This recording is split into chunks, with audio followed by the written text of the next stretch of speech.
Pemimpin menyatakan niat bersama mereka untuk mendorong kerja sama bilateral yang stabil di berbagai bidang, termasuk pelaksanaan proyek infrastruktur yang saling menguntungkan. Presiden Putin mengucapkan selamat kepada Ebrahim Raisi dan seluruh Muslim Iran atas berakhirnya bulan suci Ramadan dan Idul Fitri yang baru saja dirayakan.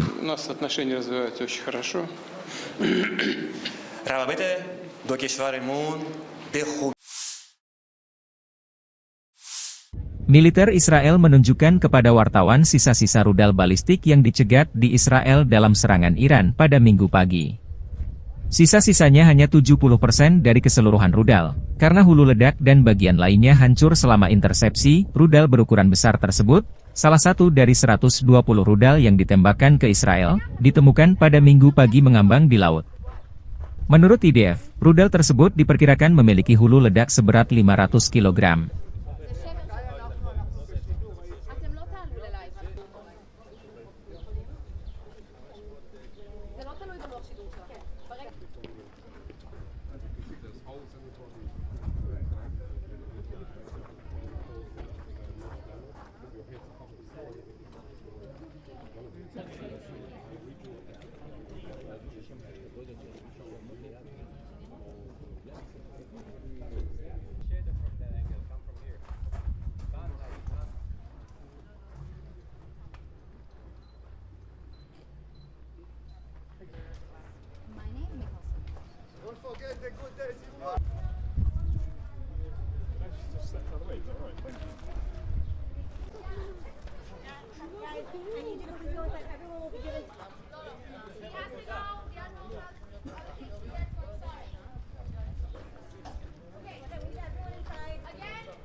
We're here with the body of one of the ballistic missiles that was launched from Iran directly to Israel. These ballistic missiles are ones that has 500 kilos of explosives in the warhead. We are talking about over 110 ballistic missiles coming from Iran aiming towards Israel. These are 60 tons of explosives directly to Israel. Iran knew that when she was firing over 110 ballistic missiles, besides the cruise missiles, the rockets, the drones, firing 110 ballistic missiles is an escalation to the region, is a dangerous escalation.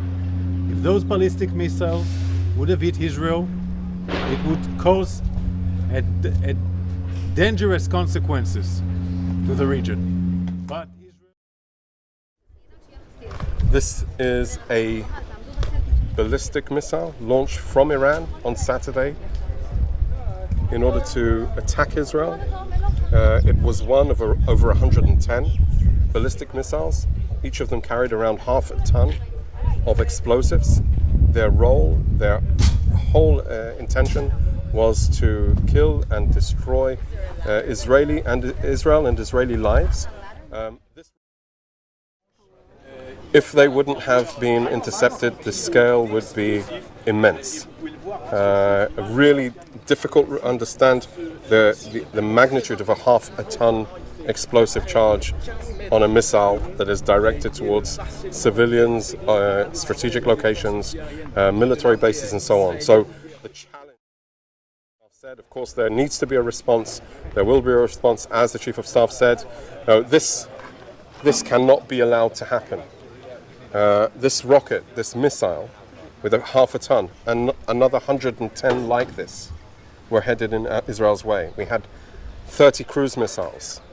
We had 170 explosive drones, all headed to cause death and destruction in Israel.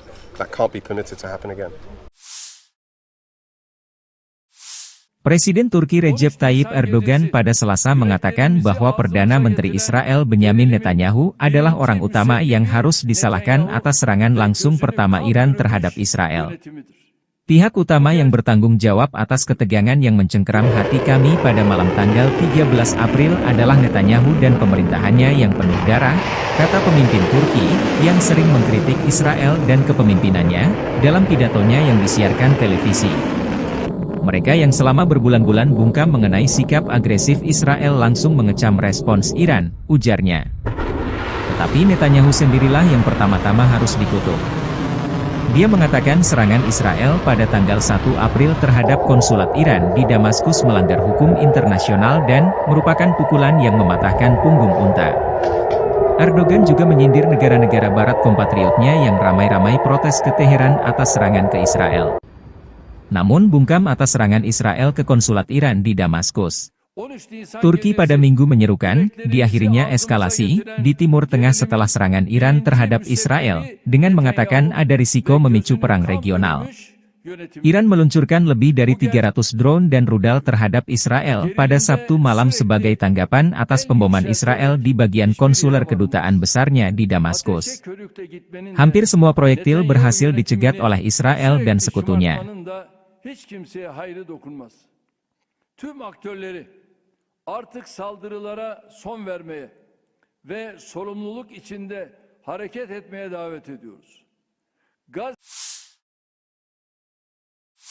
Uni Eropa bersiap memperluas sanksinya terhadap Iran sebagai tanggapan atas serangan Teheran terhadap Israel, kata diplomat utama Uni Eropa Josep Borrell Selasa 17 April setelah konferensi video darurat para menteri luar negeri blok tersebut.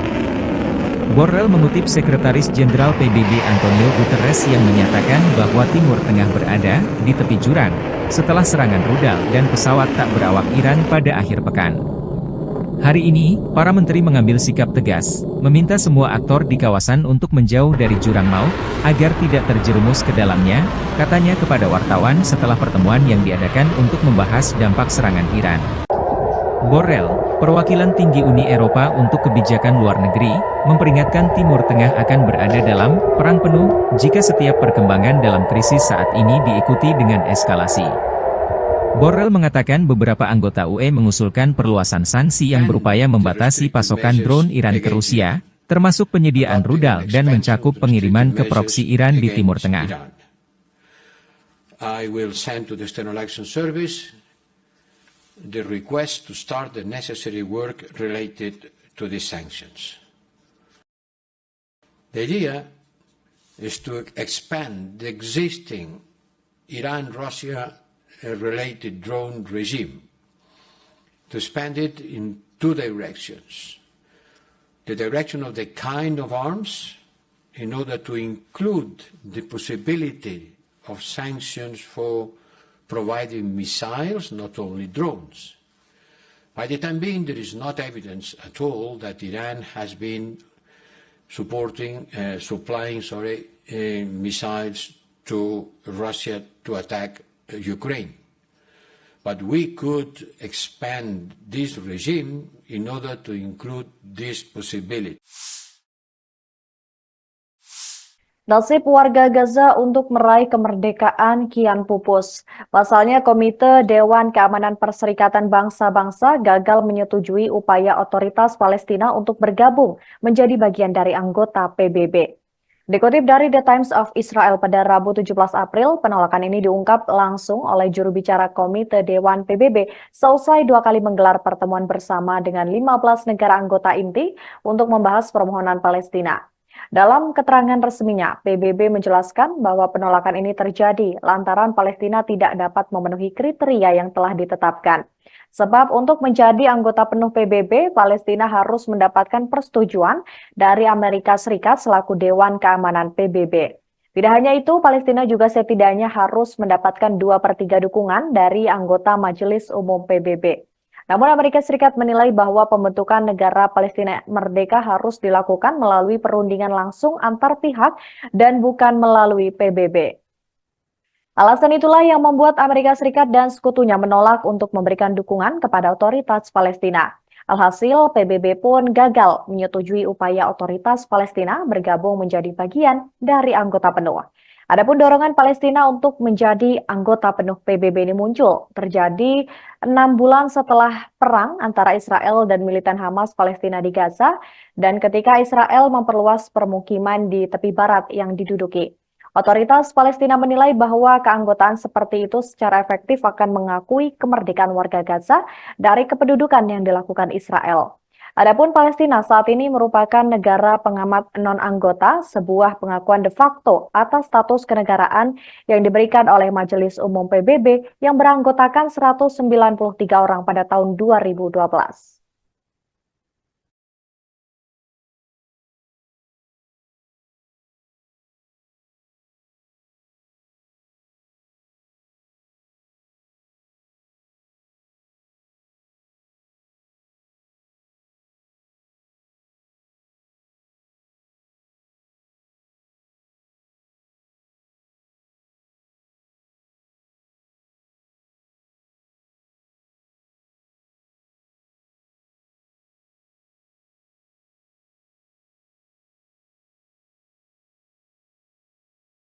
Pasukan Pertahanan Israel atau IDF menunjukkan bukti keberhasilan mereka menangkal rudal dan drone kiriman dari Iran.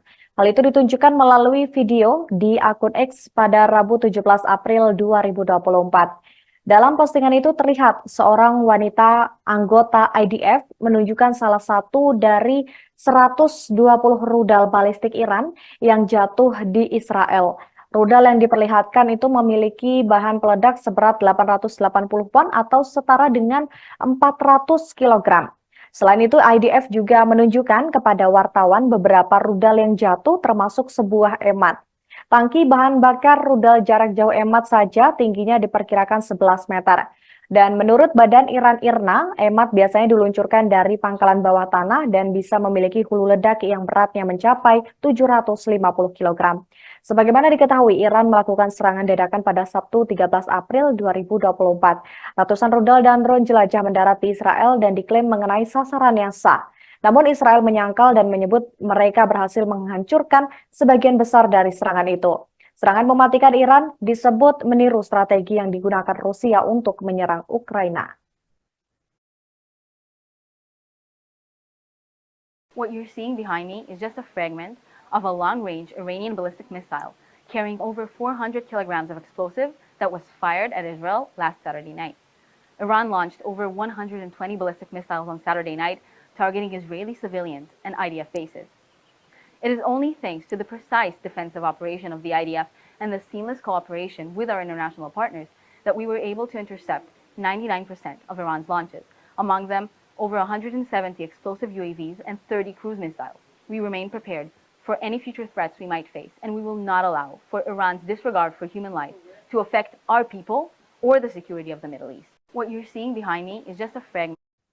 Di tengah konflik yang memanas di Timur Tengah, Israel masih terus berselisih dengan pasukan kelompok Hizbullah. Dikutip dari The Times of Israel pada Rabu 17 April, jet tempur Israel dikabarkan menyerang beberapa sasaran Hizbullah di Lebanon Selatan selama semalaman. IDF mengatakan bahwa sasarannya itu termasuk kompleks militer dan juga bangunan yang digunakan oleh Hizbullah di wilayah Qiyam, Mansouri, A'alma, As-Sab, dan juga di Yater. Media Lebanon melaporkan bahwa 1 orang tewas dalam serangan pesawat tak berawak Israel terhadap sebuah kendaraan di kota Ain Baal dekat Tirus sekitar 15 km dari perbatasan Israel. IDF juga mengonfirmasi bahwa serangan itu membunuh komandan wilayah pesisir Hizbullah. Ia adalah Ismail Yosef Bas yang pangkatnya setara dengan komandan brigade. Hizbullah juga membenarkan hal tersebut. Hizbullah mengumumkan kematian Bas dengan mengatakan bahwa dia dibunuh saat berada di jalan menuju Yerusalem. Sebagaimana diketahui, sebelumnya serangan ini dilakukan atas balasan serangan Hizbullah. Hizbullah sebelumnya menembakkan beberapa roket dari Lebanon ke pangkalan Biranit. IDF mengatakan tidak ada korban jiwa dan juga pasukan terus menembaki lokasi peluncuran. Namun Hizbullah mengatakan 3 orang terluka ringan dalam serangan pesawat tak berawak itu.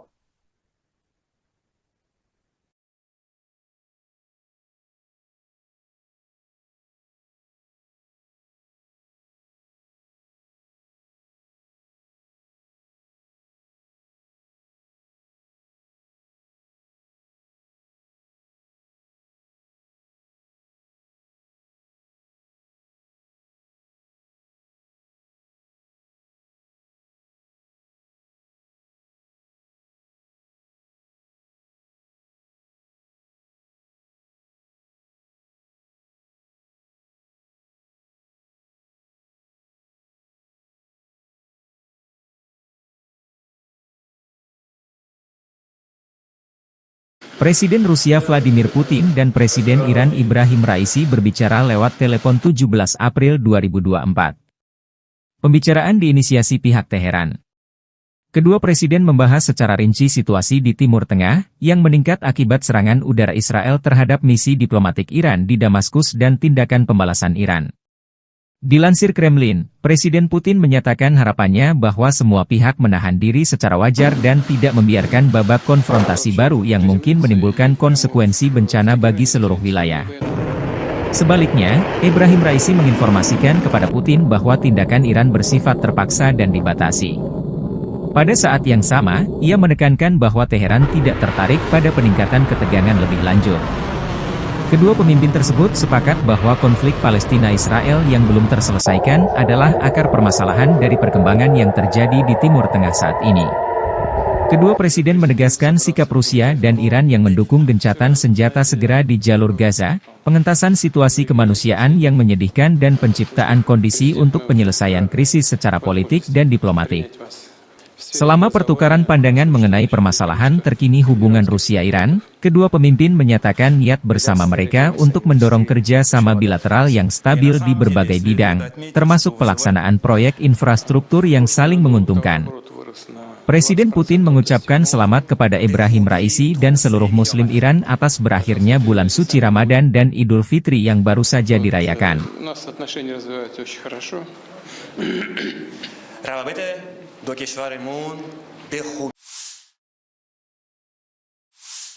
Militer Israel menunjukkan kepada wartawan sisa-sisa rudal balistik yang dicegat di Israel dalam serangan Iran pada Minggu pagi.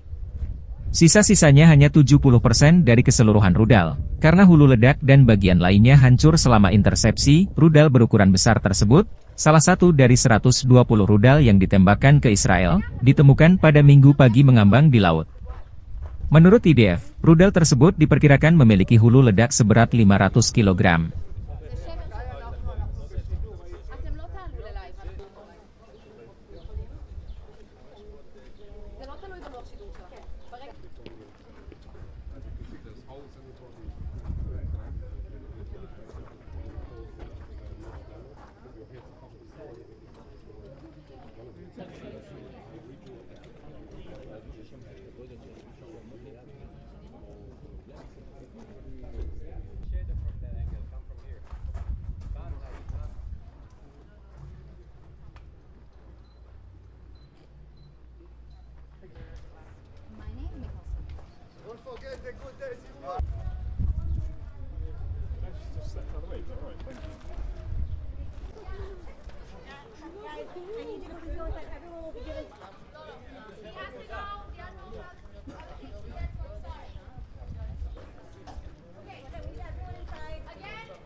We're here with the body of one of the ballistic missiles that was launched from Iran directly to Israel. These ballistic missiles are ones that has 500 kilos of explosives in the warhead. We are talking about over 110 ballistic missiles coming from Iran, aiming towards Israel. These are 60 tons of explosives directly to Israel. Iran knew that when she was firing over 110 ballistic missiles, besides the cruise missiles, the rockets, the drones, firing 110 ballistic missiles is an escalation to the region, is a dangerous escalation. If those ballistic missiles would have hit Israel, it would cause a dangerous consequences to the region. But This is a ballistic missile launched from Iran on Saturday in order to attack Israel. It was one of over 110 ballistic missiles. Each of them carried around half a ton of explosives. Their role, their whole intention was to kill and destroy Israel and Israeli lives. If they wouldn't have been intercepted, the scale would be immense. Really difficult to understand the magnitude of a half-a-ton explosive charge on a missile that is directed towards civilians, strategic locations, military bases, and so on. So the challenge, I've said, of course, there needs to be a response. There will be a response, as the Chief of Staff said. This cannot be allowed to happen. This rocket, this missile, with a half-a-ton, and another 110 like this, were headed in Israel's way. We had 30 cruise missiles. We had 170 explosive drones, all headed to cause death and destruction in Israel. That can't be permitted to happen again. Presiden Turki Recep Tayyip Erdogan pada Selasa mengatakan bahwa Perdana Menteri Israel Benyamin Netanyahu adalah orang utama yang harus disalahkan atas serangan langsung pertama Iran terhadap Israel.